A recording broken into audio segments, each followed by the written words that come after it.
అండి వక్ఫ్ బిల్ అయితే మనకైతే పాస్ అయిపోయింది. ఏదైతే ముస్లింలకు సంబంధించిన వాళ్ళ ప్రాపర్టీకి సంబంధించిన వక్ఫ్ బిల్ ఏదైతే ఉందో పాస్ అయిపోయింది. దీన్ని చాలా ఈజీగా సునాయాసంగా అయితే నరేంద్ర మోడీ గారు అయితే చేసి చూపించారు.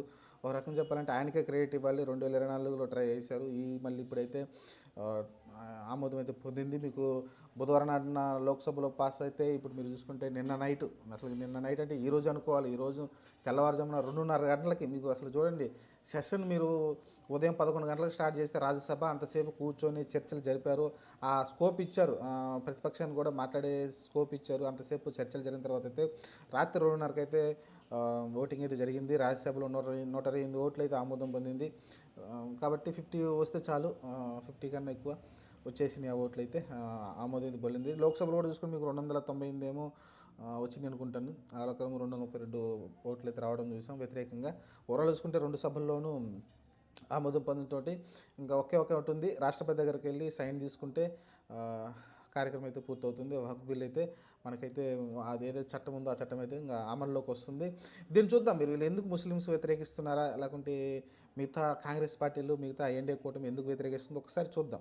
యాక్చువల్గా దీన్ని అందరూ వ్యతిరేకించాలండి. ముస్లింలో చాలామంది దీన్ని వ్యతిరేకించట్లేదు. ఎందుకంటే మీకు ఉద్యమాలు కూడా చూస్తే పెద్దగా ఏమీ దీని గురించి పెద్దగా లేదు. కొంతమంది ఎవరైతే ఉన్నారో స్వార్థపరులు, ఈ వక్ఫ్ బిల్లు పాస్ అయితే ఎవరైతే నష్టపోతున్నారో వాళ్ళు మాత్రమే బయటకు వచ్చి మాట్లాడే తప్ప దీనివల్ల లాభం కలుగుతుందని చాలామంది భావించారు. అందుకని మీరైతే ఎవరు రాలేదు బయటికి, రోడ్లపైన పెద్దగా వచ్చి స్పందన అయితే చలపలేదు. మెయిన్ చూద్దాం. దీనిలో వచ్చేసి ఏం లేదండి, వాళ్ళ ఆస్తులు ఉన్నాయి. ఎవరైతే వక్ఫ్ బిల్లుకి సంబంధించి ముస్లిమ్స్కి సంబంధించి దాదాపు 8 లక్షలకు సంబంధించి 8 లక్షలకు ఎకరాలు అనుకుంటాను, అంత దాకా అయితే వాళ్ళైతే ఉన్నాయి. దాని ద్వారా దాదాపు 12,000 కోట్లు అయితే ఆదాయం వస్తుంది. 2006 లెక్కల ప్రకారం 2006 లెక్కల ప్రకారమే 12,000 కోట్లు వస్తుందంటే ఇప్పుడు 4 లక్షల ఎకరాలు ఉందంట. అది ఇప్పుడు 8 లక్షలు డబల్ అయింది. అంటే ఇంత ముందున్న ఆశలు ఇప్పుడు డబల్ అయ్యాయంటే ఏంటి, ఎవరైనా దానం చేశారా లేకుంటే ఏంటి, రకరకాలు ఉన్నాయి. వాటి గురించి వేరే మాట్లాడుకుందాం. అసలు ఈ బిల్లు గురించి ముస్లింలకి ఏం ఉపయోగం జరుగుతుందో చూద్దాం. ఇది కేవలం అండి ఇది తీసుకొచ్చింది ఏంటంటే కొంతమంది దగ్గరే ఉండింది. ఏదైతే డబ్బులు ఉన్నోళ్ళుగా ఎదుగుతున్నారు తప్ప పేదవాళ్ళకైతే ఇది వక్ఫ్ ఏదైతే ఉన్నారో వక్ఫ్ సంబంధించి బోర్డుకు సంబంధించిన భూములు ఏవైతే ఉన్నాయో లేకుంటే ఆస్తులు ఏమైతే ఉన్నాయో, ఇల్లు కావచ్చు, స్థలాలు కావచ్చు, రకరకాలు ఉన్నాయి.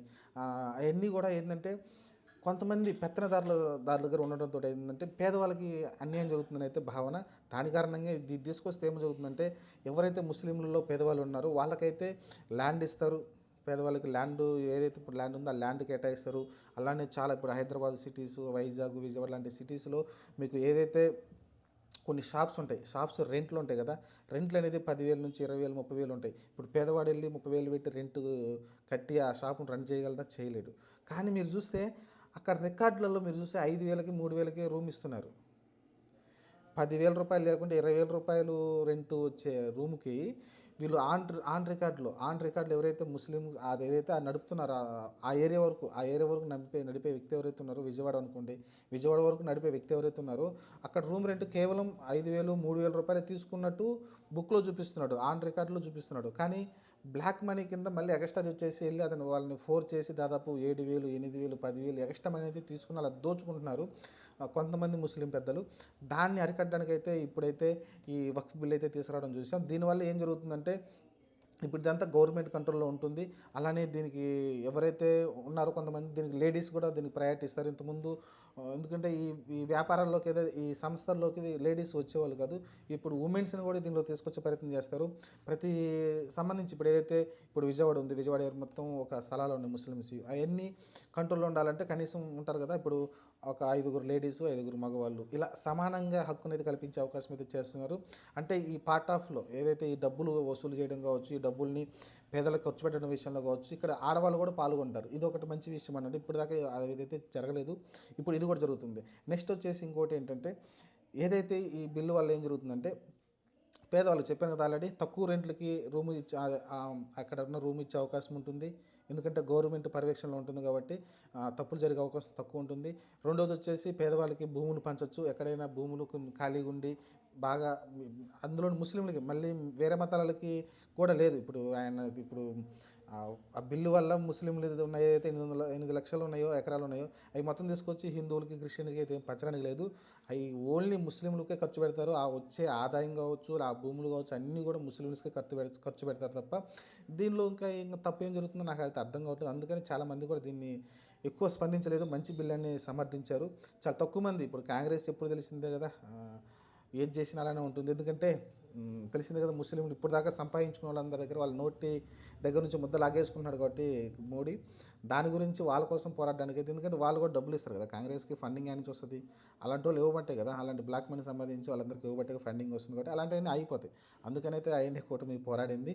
కానీ సక్సెస్ అయింది మోడీ టీమే. ఇదండి. ఇన్ని ఉపయోగాలైతే ఉంటాయి.